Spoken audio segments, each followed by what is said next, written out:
नाज़रीन गिरामी अस्सलामु अलैकुम वरहमतुल्लाहि वबरकातुह। आज की बात ख़ास बात में आप लोगों का इस्तक़बाल है। नाज़रीन गिरामी, मैं अंसार अज़ीज़ नदवी इस वक्त दिन भर से आई हुई कुछ अहम तरीन ख़बरों की तफसीलात लेकर आप लोगों की खिदमत में हाजिर हूँ। तफसीलात में जाने से पहले आप लोगों से जो दरख्वास्त होती है उस पर तवज्जो करने की अपील करूँगा।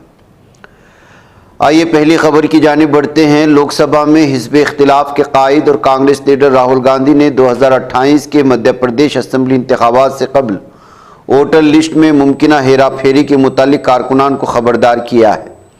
उन्होंने दावा किया कि गुज़िश्ता साल महाराष्ट्र में भी ऐसा ही हुआ था, जहां बीजेपी की क़ियादत वाली महायुति ने लोकसभा इंतखाब में ख़राब कारकर्दगी के कुछ माह बाद ही असम्बली इंतखाब में बड़ी जीत हासिल कर ली थी। राहुल गांधी धार ज़िले के मांडो में पार्टी के अरकान असम्बली के 2 रोज़ा तरबियती कैंप को वीडियो लिंक के ज़रिए खिताब किया। इस दौरान उन्होंने कहा कि महाराष्ट्र की तरह वोटर लिस्ट में हेरा फेरी मध्य प्रदेश में भी हो सकती है।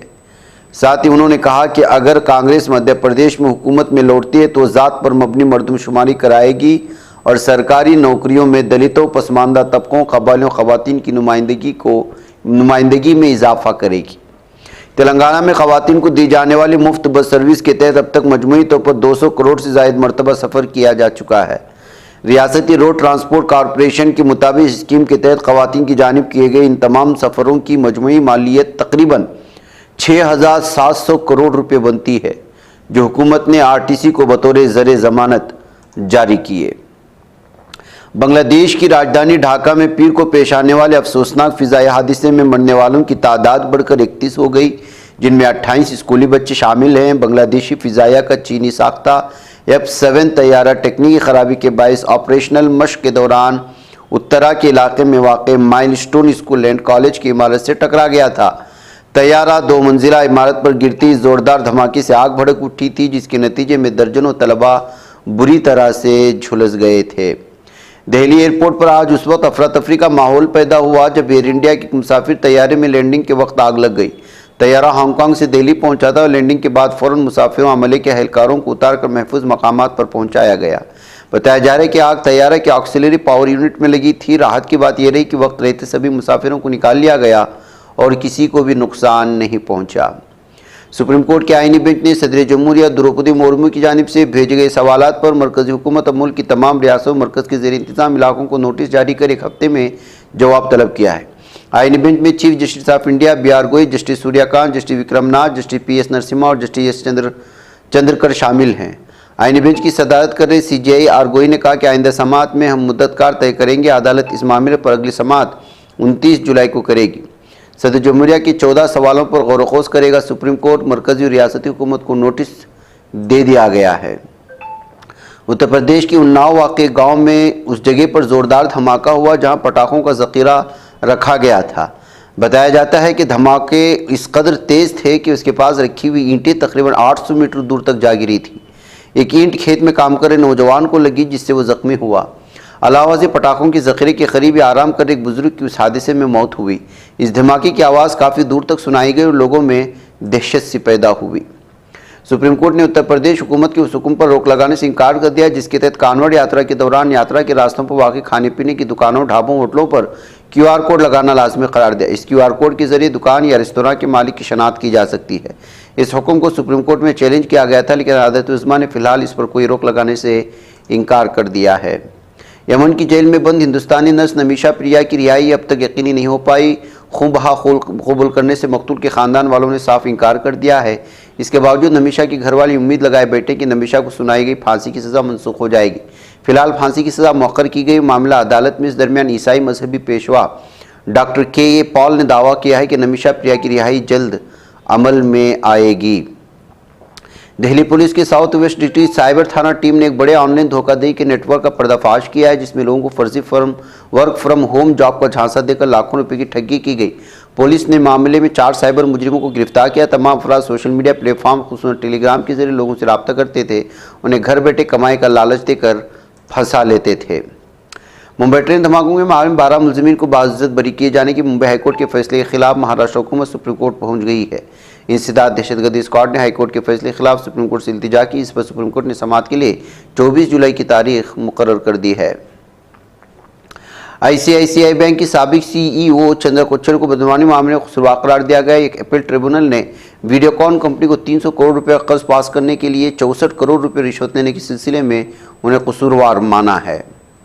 बिहार के भोजपुर जिले से बड़ी खबर सामने आई। पटना के मशहूर गैंगस्टर चंदन मिश्रा कत्ल मामले में शामिल जराइम पेशा नासिर के साथ मंगल की सुबह पुलिस का तसादुम हुआ।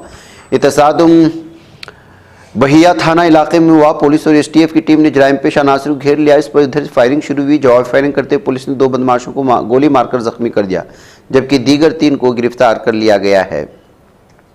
बिहार में वोटर लिस्ट की खुसूसी गहरी नजरसानी के दौरान इलेक्शन कमीशन ने सुप्रीम कोर्ट की उस तजवीज़ को मुस्तरद कर दिया है जिसमें आधार, वोटर ID और राशन कार्ड को शहर की सबूत के तौर पर कबूल करने का मशवरा दिया गया था।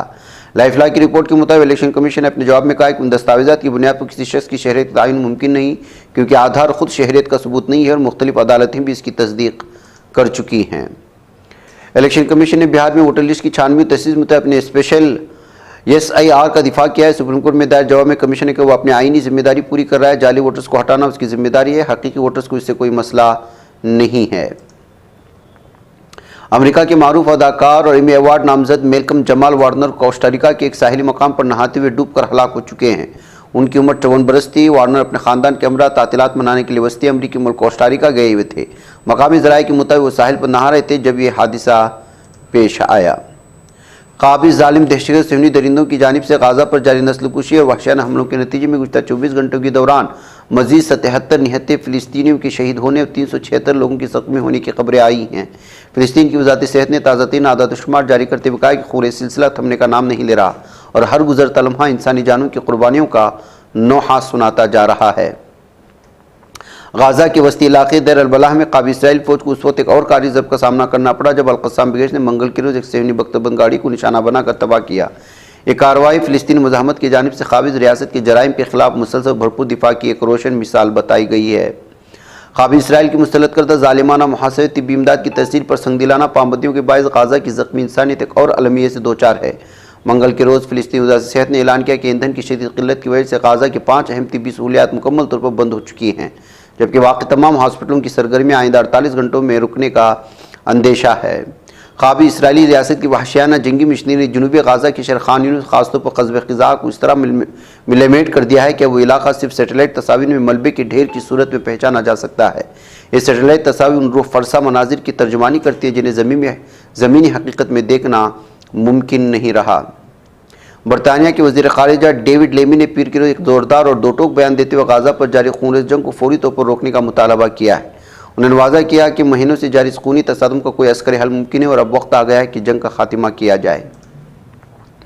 काबिज जालिम सेहनी दरिंदों की फ़ौज के सरबराह अय्याल ज़ामिर ने गाज़ा पर जारी सेहनी अलगार को सबसे पेचीदा और मुश्किल लड़ाइयों में से एक करार देते हुए इतराफ़ किया कि गाज़ा में काबिज फ़ौज के नाकाबिल तलाफ़ी नुकसान उठाना पड़ रहा है।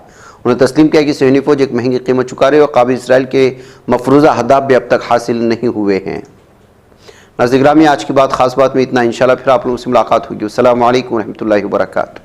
ये चैनल हक निगर बन कर कुचल देता है फितनों को, अगर गंदी हो पॉलिसी तो मरते देख कितनों को। इसी बाजार में बिकते हुए देखा है सपनों को, सभी यकसां है ये पैगाम दो गैरों को अपनों को। वतन अहले वतन का है गुले बेखार सीधी बात।